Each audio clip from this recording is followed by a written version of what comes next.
जय रानी गाथोन जय रानी गाथोन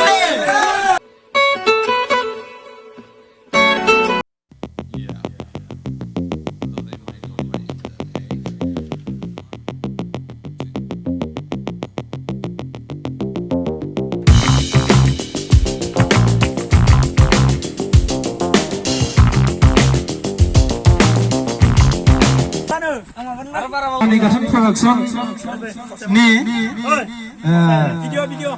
secretary bitang ringsar bosumataरिखौ आं फंनैसो बिबुंथि लाखिनो थाखाय आं गुरैयै खावलायनाय जाबाय। जोंहा दायो दिनैनि बे सानाव जोङो जोंनिनो चेनेलनि रानि गाथोन प्रडाक्शन बे इउटिउब चेनेलनि जों मोनसे सेलिब्रेशन लादों। जोंहा बे इउटिउब चेनेल खुलिनाया बोसोरसेनि एसे बारा जाबाय। दिनै फैयै फैयै जोङो बेबायदिनो दुखु खस्थ' एकदमबारे भिडिअ बानायबोनानै 10K सिम सफैनो हादों नोंथांमोननि हेफाजाबाव। दा बे खुसिनि समाव जोङो ओरैनो केक हानानै नोंसोरजों भिडिअ शेयार खालामनो नागिरदों इउटिउबाव। दा नोंथांमोननि सिगाङाव जोङो केक हानानै सेलिब्रेशन खालामनो नागिरदों। दा बे जोंनि रानि गाथोन प्रडाक्शन चेनेलाव खामानि मावग्रा बिथां हांख्राय बसुमतारी बिथाङा जोंनि चेनेलनि केशियार बिथांखौ जों फंनैसो माने खावलायनो थाखाय खावलायनाय जाबाय आरो ना माने गावनि बिबुंथिखौ लाखिनो थाखाय।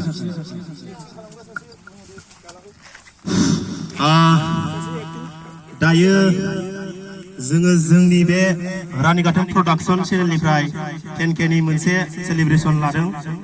बिखौ जोङो दा नोंथांमोननि सिगाङाव बिखौ जों जाफुंसार होनो आखायाव लादों आरो जों जाफुंसार होगोन।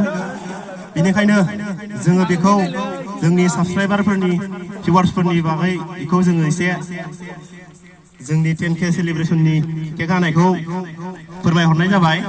आरो जोंनि बे भिडिअखौ नोंथांमोनहा जाय जायबा नायो बिदिनो जोंखौ मोजाङै मोजां सापर्ट खालामलांबाय था।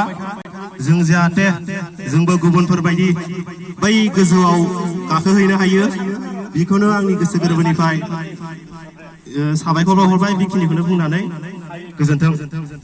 दायो जोंहा थामथियाव बिबुंथि लाखिगोन जोंनि प्रडाक्शन टीमनिनो चन्दन कसारी बिथाङा डाइरेक्टरबो एसे आरो इडिटबो एसे मावो आरो गोबां बुस्थु माखायाव हेल्प होयो। बिथाङा दा बिबुंथि लाखिगोन आरो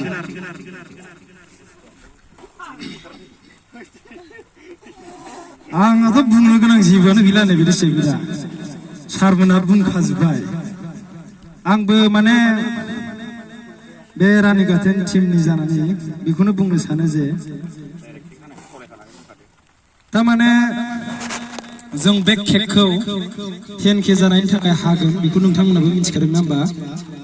जों बहुत खस्थ' खालामनानै बे 10K साबस्क्राइबारखौ मोननो हादों। आं बेखिनिखौनो बुंनानै दोनथ'बाय आरो दा जोंनि नैबे केकखौ हागोन बिथां रिंसार बसुमतारी बिथाङा सासे प्रडिउसार जोंनि रानि गाथोन चेनेलनि। बिथांखौ केकखौ हानो थाखाय आं खावलायबाय आरो जय रानि गाथोन जय रानि गाथोन जय रानि गाथोन रानि गाथोन जौगाथों।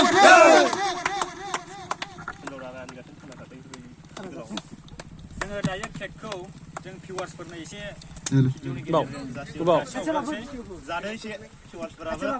केमेराखौ खाथियाव लाबो एसे जों भिडिअनि गेजेरजों केकखौ शेयार खालामनाय जाबाय। नोंथाङा नागारामोन। जय रानि गाथोन जय रानि गाथोन जय रानि गाथोन गासिबो दंसै एसे मोनजाग्रोबायलै आंहा केकखौ गासिबो जाया मा थाङा सिख्लाफोरा लाजिदों नेट्रिसाव थाया टिमखौसो जागोनलै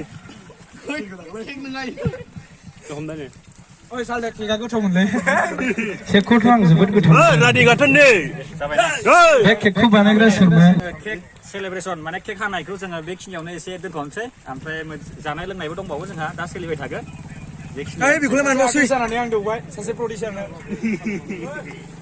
गोथावमोनलै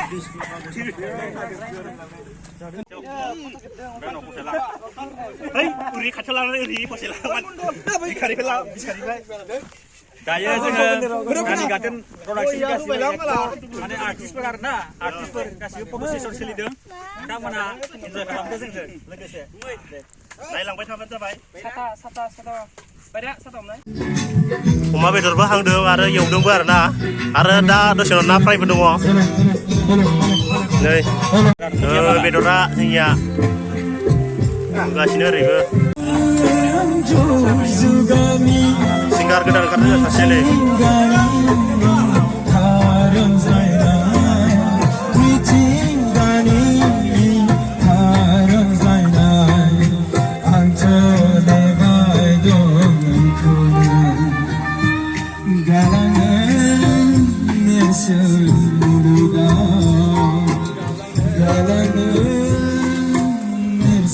एक्टर केमेरामेन नामा नै जोंहा लकेसना नै बेहायनो लादों पार्टिनि जायगाखौ माबायदि नुदों लोगोफोर कमेन्ट खालाम प्लेसआथ' बिराद मोजां नुदों आंथ'